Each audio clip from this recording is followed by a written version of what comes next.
I watched Jay and George's like celebration. I was like, bro, this is what football's about. Man are trying to tell me league position this, league position that. Fuck your league position, bro. Fuck your league position real quick. That's what it's about. It's shit like that. Like when I'm seeing Palace celebrating, Newcastle celebrating, that's what it's about. Like that Shameless kind of plug. stuff. I was on the phone with them when we celebrated, fam. I Shameless watched plug. it. I watched Yeah, it. I watched that. It was great. But yeah, it was. It's not even that. I didn't like cry and stuff, but it's just like I was just outside celebrating with Emotional. Chelsea fans, and it's just like Yeah. I grew up in Ireland, so it's the first time I've actually got to celebrate a Chelsea trophy amongst fans at the bridge in that sort of atmosphere. Yeah. So first time doing that, but obviously not celebrating with my. It was just it's just great in general. But yeah, now Chelsea are kind of meh. But we're still in the European final, so hold it, Alfie.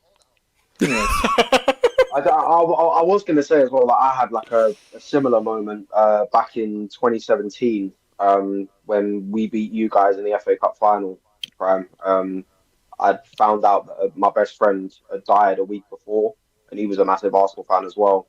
And when we won the trophy, I was like hella emotional. I was like, you should have been here to celebrate this as well. But yeah, Yeah, rest in peace, to your friend, man. Rest in peace. I don't Man. know. I've always been the only Tottenham fan ever. Like, no one in my family supports Tottenham.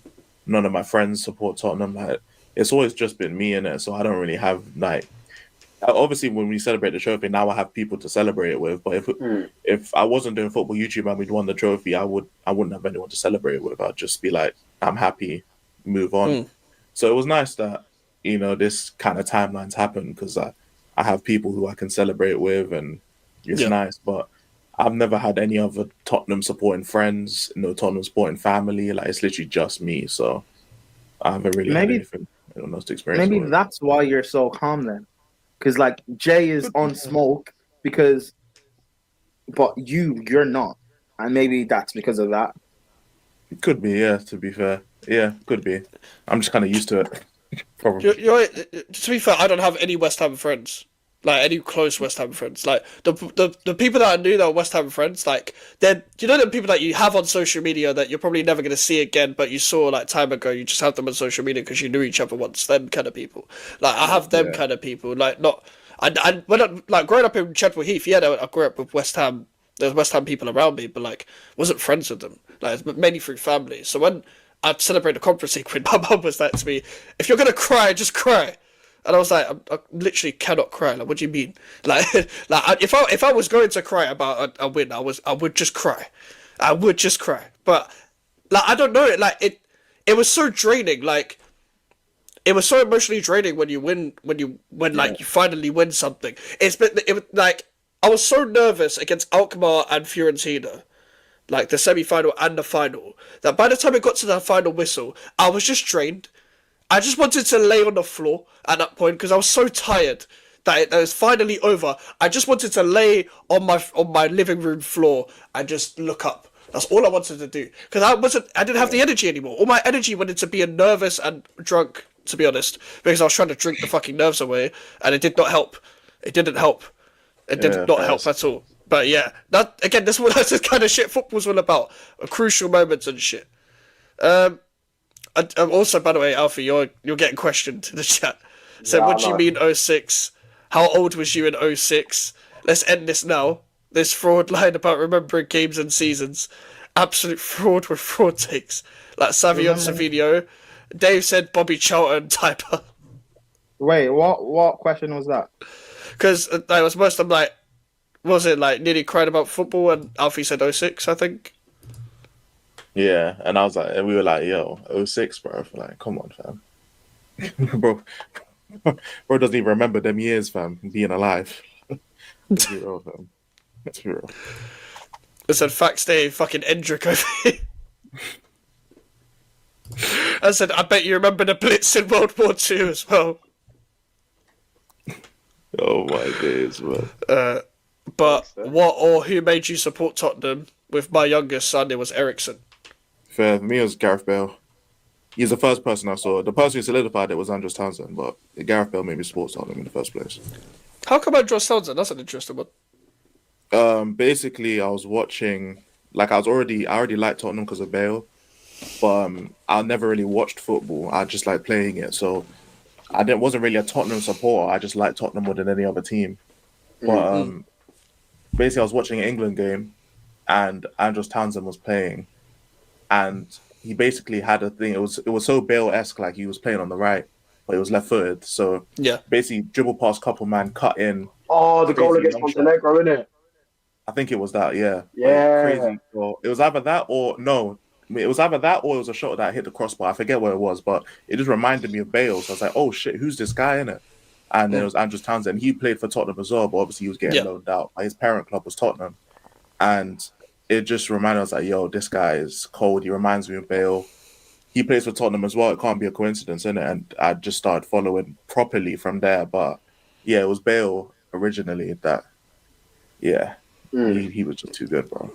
Yeah, fair. I was just brainwashed into thinking West Ham were good because both my parents were like, "This, my kid has to support West Ham because we support West Ham." Fucking joke. Do you guys consider the Conference League as a major trophy? I don't know. What do you consider a major trophy? What's like the definition? Would you say? For me, the only majors are your league title and the Champions League. However, the Conference League is a European trophy, so I agree with that. Yeah. That's fair. That's fair. Would you count the Europa League as a major? I don't know. the Europa League is a European trophy too, but I don't count that as a major. But it's a European trophy, so you can't. The same way I say to people, you can't disrespect the Conference League. You can't disrespect Europe. Yeah, no, yeah, I agree with Prime. Yeah, I agree with Prime. Yeah. Same way the FA Cup, like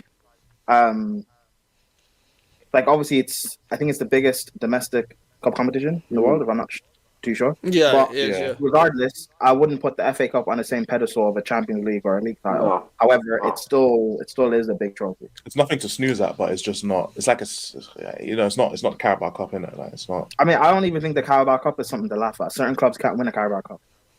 Yeah,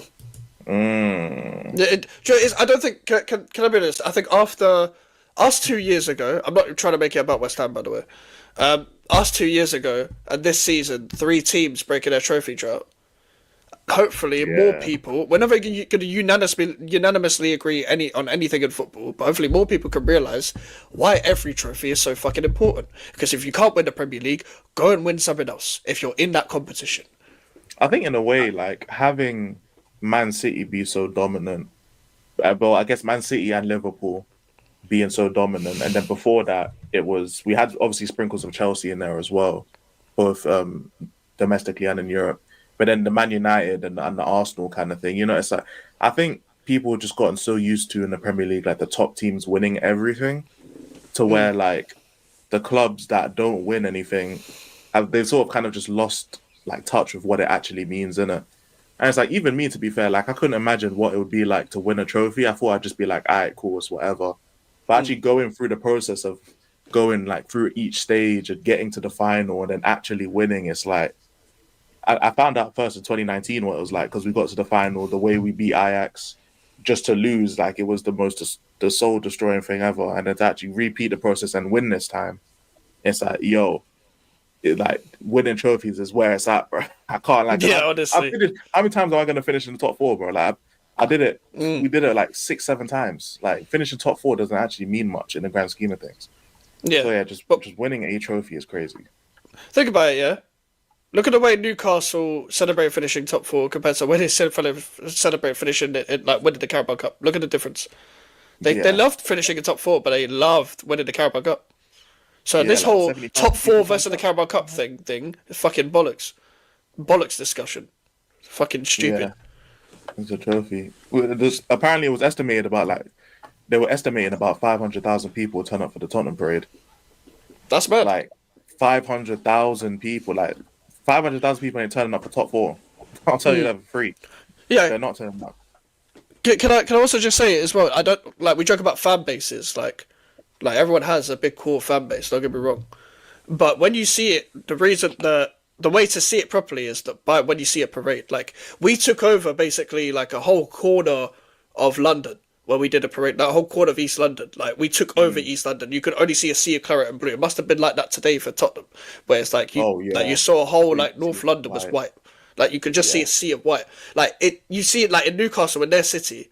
They're taking over the whole of it's black and white. Crystal Palace, like they can't even like their parade.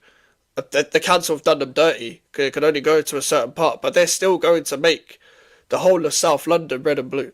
Like you don't like it's mad. We all talk about fan bases, but when you see it in real life, you realize like how big people's fan bases actually are, bro. Like in real life. I went out to the cup final, FA Cup final, Palace against City, and I was at London Bridge.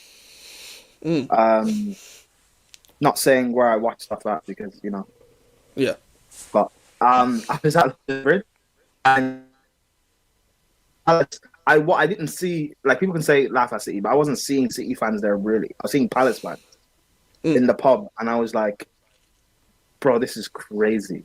See, this is why I'm saying these sort of clubs take these competitions seriously, because this is how, like, fine, you may never win a Prem or a Champions League, but there's no reason why you can't win a Europa. There's no reason why you can't win a conference or an F. and City in Liverpool. We won't take it seriously until we reach the semi-final.